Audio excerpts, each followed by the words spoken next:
pessoal, tudo bem? Aqui é o Thiago e nesse vídeo de hoje eu vou falar sobre a produção O Quarto ao Lado, que está disponível no serviço de streaming da Netflix. Mas antes de mais nada, caso você ainda não seja inscrito no canal, se inscreva, dê essa força, tá bom? Eu já tive a oportunidade de comentar aqui no canal que o diretor espanhol Pedro Almodóvar não é um dos diretores com o qual eu tenho uma maior ou melhor conexão, embora A Pele que Eu Habito seja um dos filmes da minha vida, inclusive eu já gravei um vídeo para falar sobre isso. Porém, todo cinéfilo que se preze, ao acompanhar a carreira do diretor espanhol, tinha uma expectativa, em maior ou menor grau, que em algum momento ele fosse assumir a produção de um filme falado em língua inglesa. E eis que, após mais de 30 anos de carreira, O Quarto ao Lado ganhou vida. Baseado na obra da escritora norte-americana Sigrid Nunes, não deixa de ser irônico que esta produção, que fala sobre vida e morte, seja um filme muito mais sério, sóbrio, racional e frio, o que reflete um Almodóvar menos hispânico, mas alinhado com um estilo europeu clássico, embora seja falado em inglês. A jornalista Marta e a escritora Ingrid, interpretadas por Tilda Swinton e Julianne Moore, respectivamente, são duas amigas que já não se viam desde o início da vida adulta, mas que se reencontram após o lançamento do último livro de Ingrid, que vem acompanhado da notícia sobre um severo diagnóstico de câncer da Marta.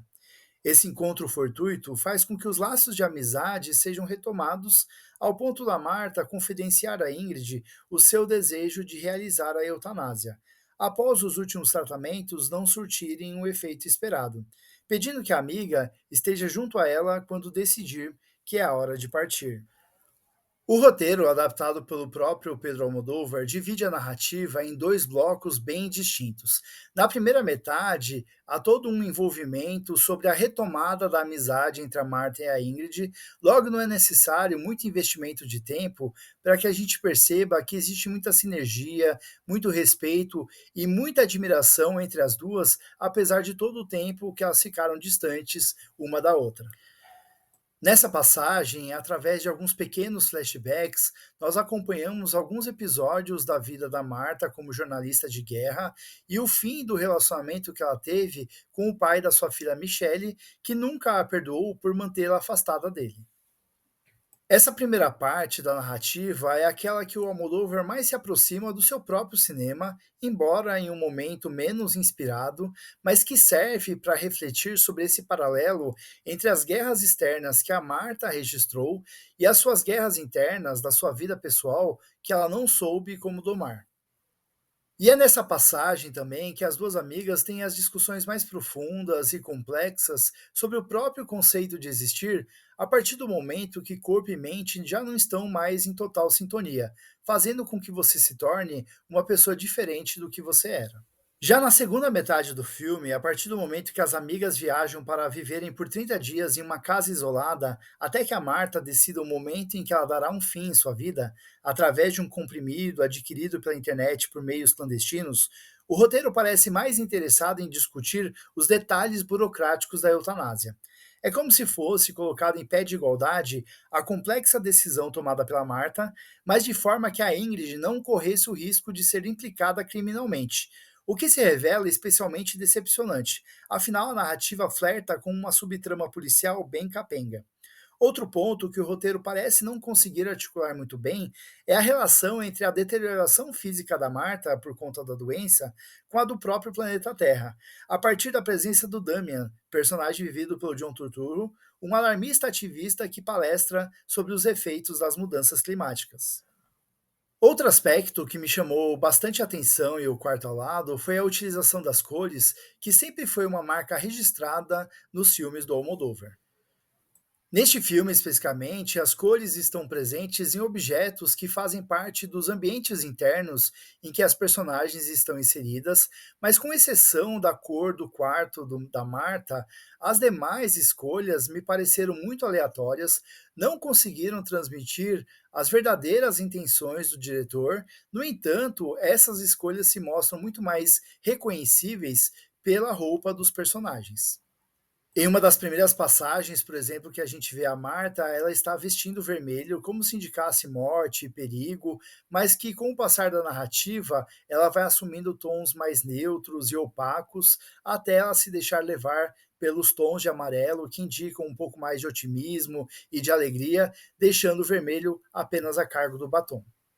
Já a Ingrid, inicialmente, é apresentada vestindo azul, justamente para reforçar essa calma e a racionalidade que faz parte da natureza da personagem, e quando ela passa a se envolver mais diretamente com os cuidados da amiga, ela passa a vestir verde, né, como se fosse um sinal de esperança, mas à medida que a amiga faz o convite para ela para participar desse processo de eutanásia, ela veste o verde sobre o vermelho, justamente para reforçar esse conflito, né? Esse conflito moral, esse conflito emocional que ela está vivendo ao lado da amiga, até que lá pela segunda metade ela passa a usar vestimentas que contrapõem apenas no tom relacionado às roupas que a Marta utiliza, inclusive o vermelho. E se na ótima primeira metade o tom do filme parece muito mais frio e racional, com argumentações e pontos de vista contraditórios sendo discutidos com muita seriedade e serenidade, a decepcionante segunda metade reserva entre as personagens as discussões que parecem mais mesquinhas ou infrutíferas, aproximando-se mais da cartilha do melodrama. Sendo assim, o fato de O Quarto ao Lado ser o primeiro filme do Almodóvar falado em inglês soou para mim de maneira indiferente. Afinal, a conexão se manteve distante ou no mesmo nível mediano que eu sempre tive com a maioria dos seus filmes em língua espanhola. É como se ao assistir aos filmes do Pedro Almodóvar, eu nunca estivesse na sala com ele. É como se eu sempre estivesse no quarto ao lado também.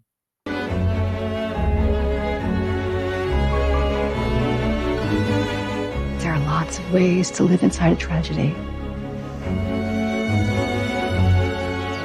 Do you hear them? It's daytime. And you're alive. Então, essas foram as minhas impressões sobre o drama O Quarto ao Lado, que está disponível no serviço de streaming da Netflix. Use o campo dos comentários para compartilhar as suas impressões sobre esse filme. Se você chegou até aqui, muito obrigado. Caso você ainda não seja inscrito no canal, se inscreva. Curta esse vídeo para que ele alcance cada vez mais pessoas. E a gente se vê no próximo vídeo. Um grande abraço. Tchau, tchau.